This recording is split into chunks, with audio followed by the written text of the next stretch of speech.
wa mwana w'umukobwa uguhanurira akakubwira itariki bizasohoreraho. Yego. Mba ndi gushaka views cyangwa ndi kuvuga ukuri? Ubu uri kuvuga ukuri. Ubwo nge tuganira bwa mbere wambwiye abantu barenze bangahe wahanuriye ubabwira itariki kandi biranasohora. Noneho abantu banjye bazamenya izina ryanjye kuri wa munsi, bazamenya ko ari ngiye uvuga dore ni nge. Erega ibirenge byuzanye inkuru nziza ngo ni byiza ku musozi akamamaza iby'amahoro, ngo akazana inkuru z'ibyiza akamamaza iby'agakiza, akabwira Isiyoni ati, akakubwira wa muntu we ngo Imana yawe iri ku ngoma. Mwakire neza ijambo ry'Imana. Imana ishimwe cyane. Ngerega hari ibirenge byuzanye inkuru nziza, ariko ibi birenge bije ku musozi.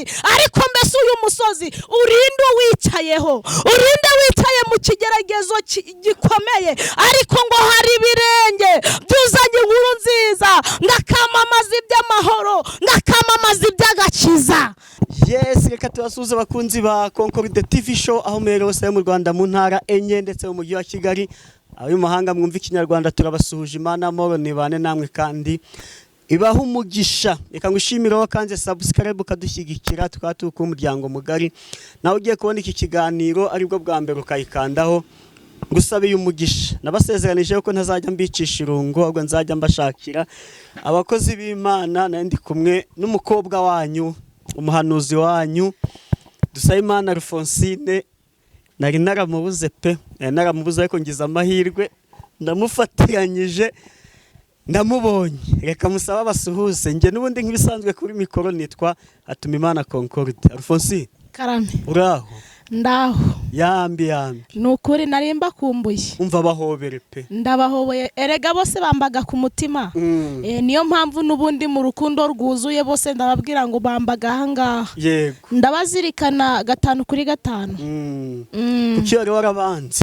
Ntabwo nari narabanze, ahubwo hari igihe iminsi ijya igora. Yego. Ariko iyo umuntu aje akumbuye abantu arababwira ngo arabasuhuje. Yego. Abadukurikiye bose n'abadukurikirana bose ndabasuje mu izina rya Yesu. Amen. Yego, reka dutangire n'isengeshero dusengero ngo Imana ituyobore. Yego, reka dusenge kubera ko Imana yaturinze mu nzira zose twakoze. Yego. Uri Imana yacu bwitugira neza bugaca bukira, izina ryawe nirihabwe icubahiro. Nongeye kugushima yuko waturinze, nongeye gushima yuko warinze ubwoko bwawe, nongeye gushima yuko wakomeje kutuzirikana ugakomeza kubana natwe. Izina ryawe nirihabwe icubahiro. Turagushimye ko amasaha ukomeje kubana natwe, twongeye kukuragiza nandi masaha asigaye tutazi kugira ngo ubane natwe. Duhagarareho dushigikire, utwambike imbaraga, ubuntu bwawe n'urukundo biganze kuri twebwe. Urakoze kukugira neza mu izina rya Yesu. Amen. Amen. Imana ishimwe. Yego. Bakunzi banjye, bakunzi ba Alphonsine, bitewe n'ukuntu twa Alphonsine twe tumukumbuye pe. Urebye ukuntu mufatiranyije Alphonsine uvuye. Ubu mvuye mu karere ka Bugesera. Yego. Wavuye mu ka Bugesera, aho yabwiye ka dutangire. Wavuye mu ka Burera. Sibyo?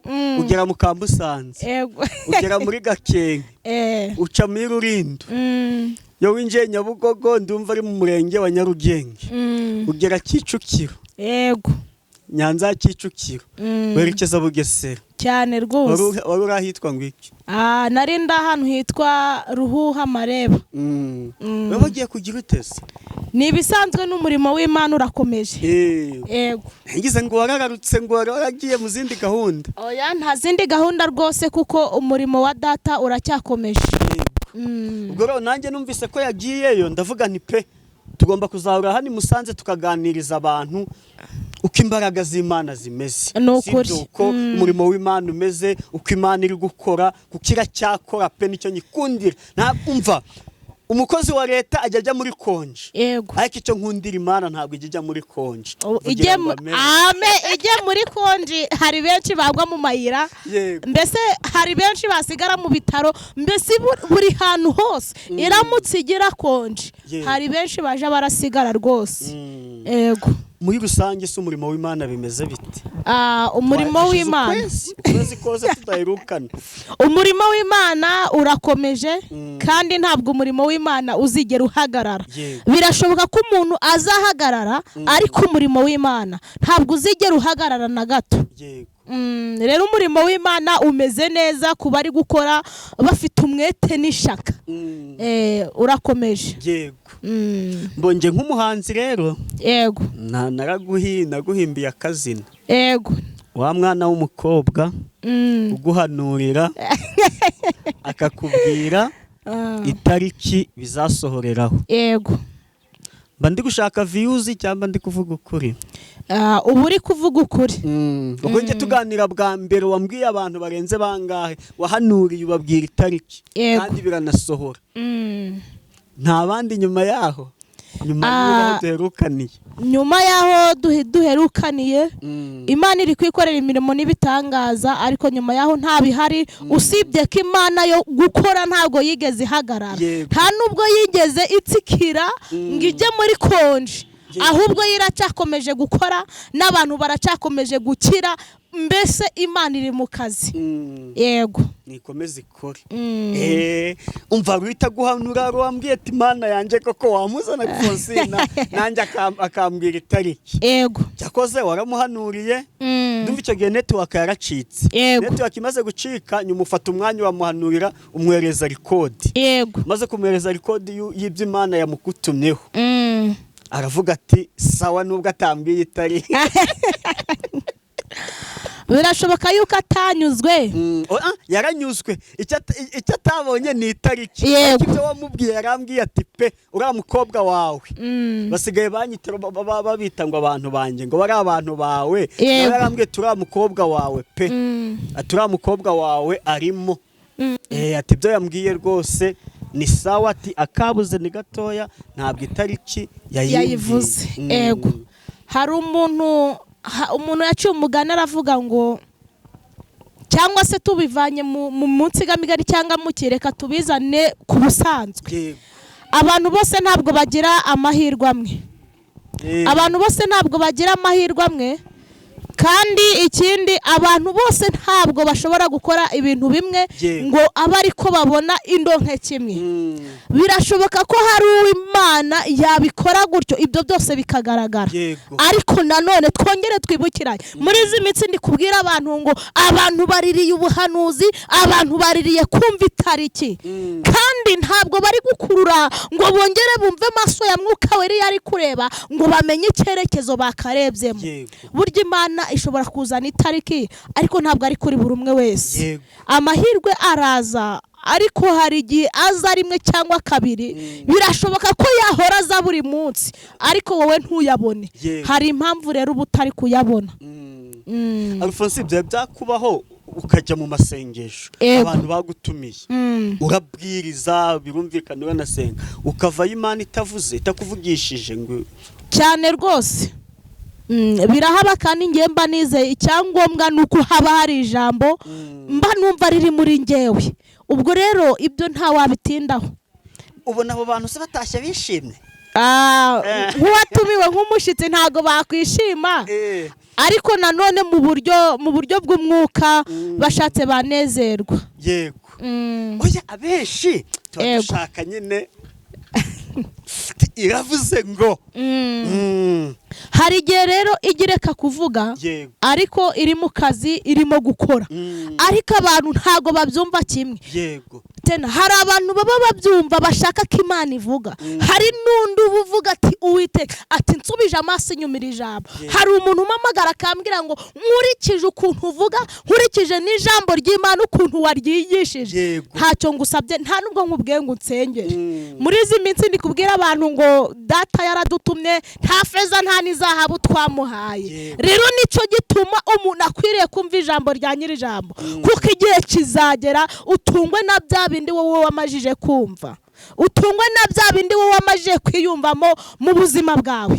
Ubwo rero tuza ahubwo ukorera Imana bucece, kuko iyo urugamba rukomeye kuba Imana itakuvugisha ntabwo ari uko iba itakuzi, ahubwo wowe guma ku ijambo, nkakubwira ngo guma ku birindiro, kuko imirindi y'umwami iri inyuma yawe, ariko ahiriweho ntabwo wayibona, bisaba kuba uri mu mwuka.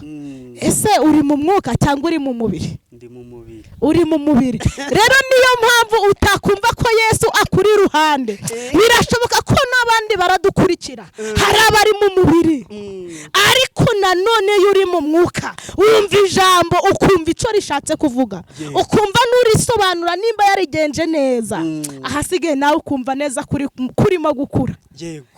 Ubushize ubwo duherukana, ariko njya nkunda kugira abantu nyabona mwe kujya mufata abahanuzi ukundi kuntu. Umuhanuzi ni intumwa Imana inyuzaho ubutumwa kugira ngo ibugeze ku muntu. Yego. Nyirugutuma rero yataratuma ntabwo intumwa yajya kuvuga, yajya gutegeka ngo ndategetse ngo ntuma. Sinzi nabyumvikana. Byakumvikana ku munyabwenge. Yego. Habwirwa benshi hakumva bene ayo magambo. Yego, bivango nshobora gusengana n'umuhanuzi ntihagire ubuhanuzi bumanuka cyane rwose, kuko ubuhanuzi ni ubutumwa Imana ibinyujije mu muhanuzi ngo ibungezeho. Kandi icyo gihe ntibiba bivuze ngo Imana yacecetse ngo ntabwo twavuganye nayo. Ibiri gukora ahubwo mva nkubwira n'akandi kantu nkabwira n'abantu.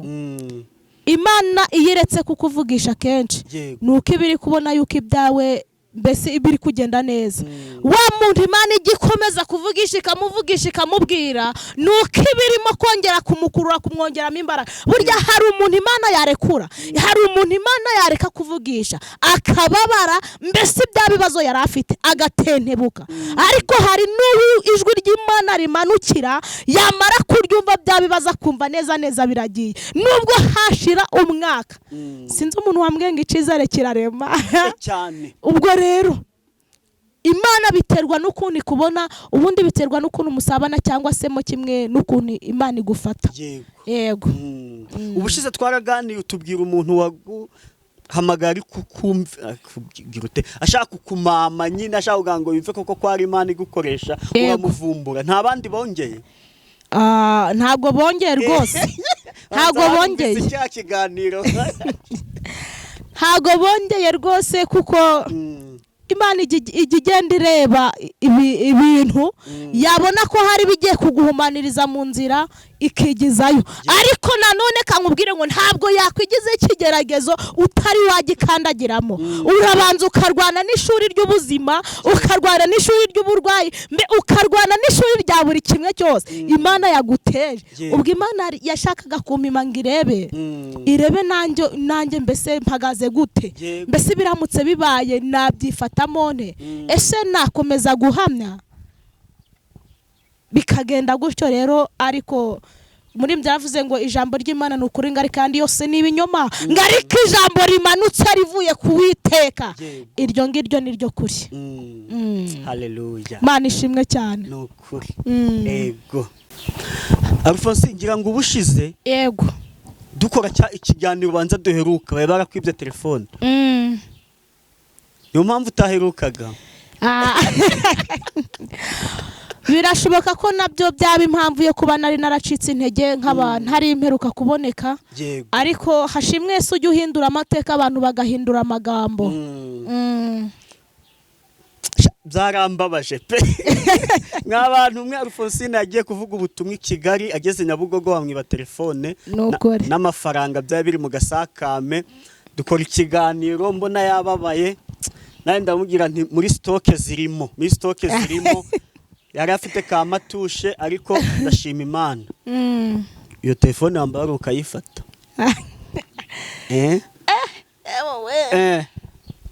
Abona kari umuganda rwose. Yesu yagize neza. Kuri WhatsApp mba mpari rwose, ubu nta kibazo mfite. Kandi umuririmbyi ararimbye ngo nta soni mfite, ariko isoni nagira n'iz'ibyaha byanjye, ariko nkiringira Uwiteka. Hari ijambo. Yego. Hari ijambo tuba twibitseho. Ubwo rero kuba nari ndyibitseho biba bigoye, ariko Yesu yakoze imirimo n'ibitangaza. Aya ni amashimwe ageretse ku yandi. Ni ukuri. dushimye Imana yaguhaye iyo telefone kandi dushimye n'abantu babigizemo uruhare. Yego. Abaye nanjye ndi.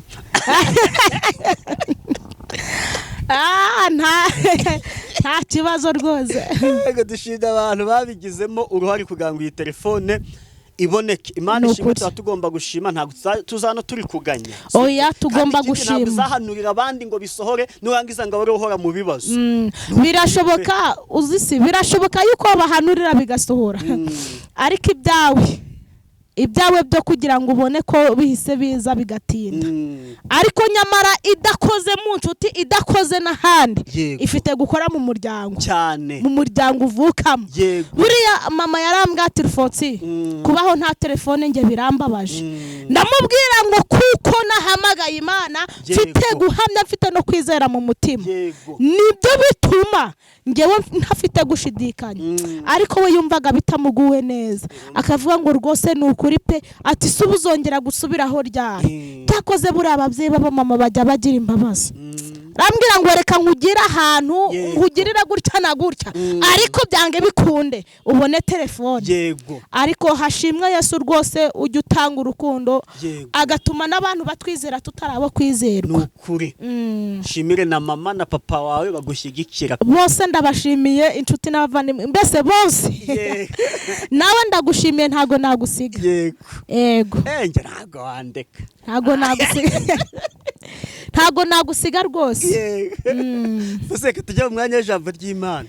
Yego, Imana imwe cyane, kandi ijambo ry'Imana ni ngombwa kandi ni ukuri. Ariko ndabona Bibiliya kuyirebamo bigize bitewe n'izuba, ayareba muri smartphone Imana yaguhaye bitwaye iki. Yesu yagize neza. Umuririmbyi umwe yararirimbye ngo hari igihe ubona ibintu bikomeye ugashaka aho wahungira ukahabura, wamara kuhabura ukareba hirya no hino ukabura inzira, wamara kubura inzira ukarira ukabura n'uwaguhoza, inshuti n'abavandimwe buririye ukabura n'umuntu n'umwe wagufasha kumusonga. Ariko ngiyo nshuti idahemuka ari we Yesu Kristo. Ni nayo mpamvu nanjye navuze ngo data, iminsi yose ndi imbere yawe ntago nzakuvaho kuko utemeye kunkoza isoni. Nukuri. Ariko muri iyi minsi ndi kugendana ijambo Imana iguhe Simoni. Simoni w'umunyekureni. Uwo nguwo muri iyi minsi niwe ndi kubona akeneye, kandi ndahamya ntashidikanya yuko byose abishoboye. Tugiye gusoma igitabo cy'umuhanuzi Yesaya, ibice byaho 52. Turahera ku murongo wa mbere tugarukire ku murongo waho wa 7. Iri jambo ni iryawe udukurikiye aho uri hose wumva ururimi rw'Ikinyarwanda, ariko utega amatwi kuko rishobora kuba ari iryawe, aricyo gisubizo cyawe. Reka dusome mu izina rya Yesu. Inkuru nziza y'agakiza abisi bose bazabona.